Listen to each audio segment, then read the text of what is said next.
Key points. Social psychology is a scientific field that seeks to understand the nature and causes of individual behavior in social situations. It is scientific in nature because it adopts the values and methods used in the other fields of science. Social psychologists adopt the scientific method because common sense provides an unreliable guide to predicting social behavior and because our thought is influenced by many potential sources of bias. Social psychology focuses on the behavior of individuals and seeks to understand the causes of their emotions, thoughts, and social behavior.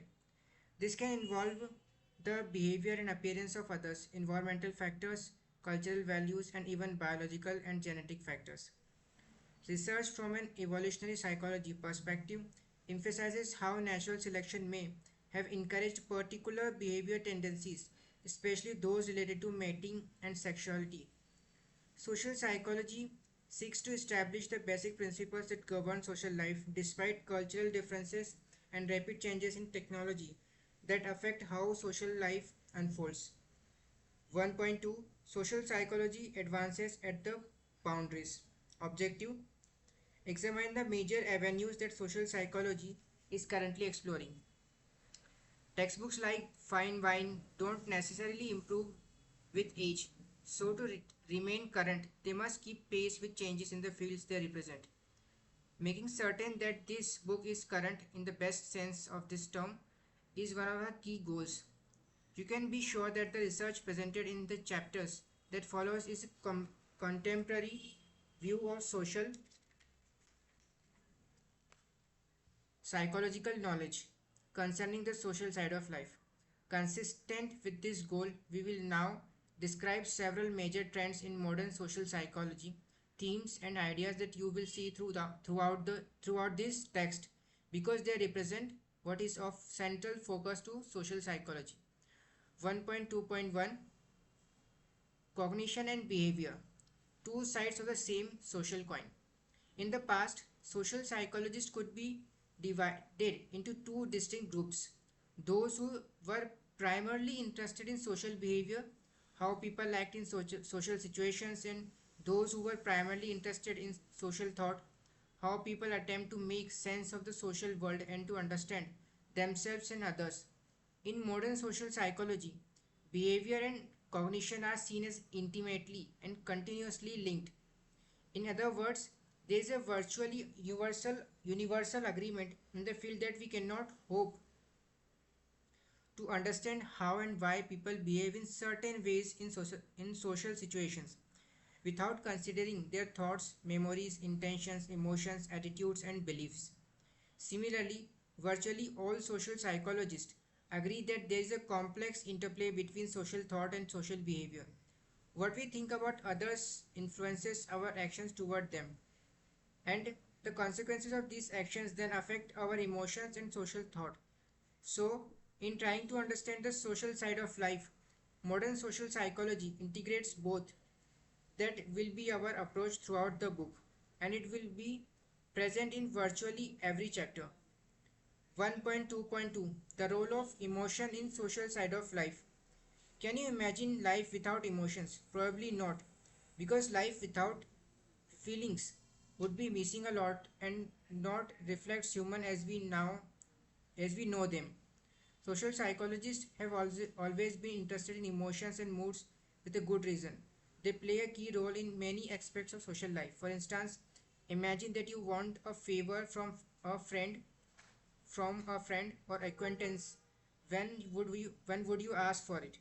When this person is in a good mood or a bad one?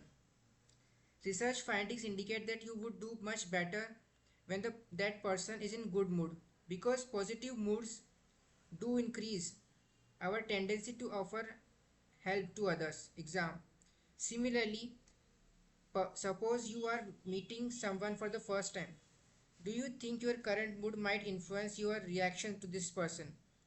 If you answered yes, you are in agreement with the result of the systematic research, which indicates our impression of others are influenced by our current moods. More recently, social psychologists have been investigating the role of moods in a wide in a wide range of social behavior and overall interest in this topic, including the impact of specific emotions, has increased. So we include it here as another area in which rapid advances are being made at the boundaries of our current knowledge of social life. 1.2.3 Social relationships. How important they are for well-being. If the social side of life isn't as important as we suggested at the start of this chapter, then relationships with others are its building blocks. When they are successful and satisfying, they aid tremendously to our happiness. But when they go wrong, they can disrupt every other aspects of our lives and undermine our psychological health and well-being. Because our connections to others are so critical, social psychologists have sought to understand the nature of social relationships, how they begin and change over time, and why gradually some strengthen and deepen while others weaken and often causing tremendous pain to the people involved. We will consider relationships in detail in chapter 7, but here to give you flavor of this growing body of knowledge, we will mention just a couple of lines of important and revealing research. Such topic relates to the following questions. Is it better in terms of building a strong relationship to view one's partner, boyfriend, girlfriend or spouse realistically, or as if we often do, through rose-colored glasses? Folklore suggests that love is blind, and when in love, many people do tend to see only good in their partners. Is that tendency good or bad for their relationships? Research findings suggest that in general, it is good, but only if it is restrained by a healthy degree of reality. Therefore, accuracy, positivity, and perceived similarity between partners contributes to happiness, but accuracy does too. Many other types of social relationships are also important for people well-being. In fact, the Western world more the Western world, more people now spend a greater proportion of their lives living alone than ever before, and people who choose to remain single are often just as happy as those who marry. How can that be? If relationships are crucial to well being, research findings reveal that it is because single people often contribute more to their communities. They have more friends, and crucially, they often belong to more groups, belonging to multiple social groups that the individual values not only predicts better psychological well being, but those who do so live longer than those who belong to few social groups. Not only do groups we belong to become an important part of who we are, but they provide important psychological resources such as social support, which you will see in chapter 11-12. Helps people to cope with adversity. When you came to college, did you join a sorority or fraternity?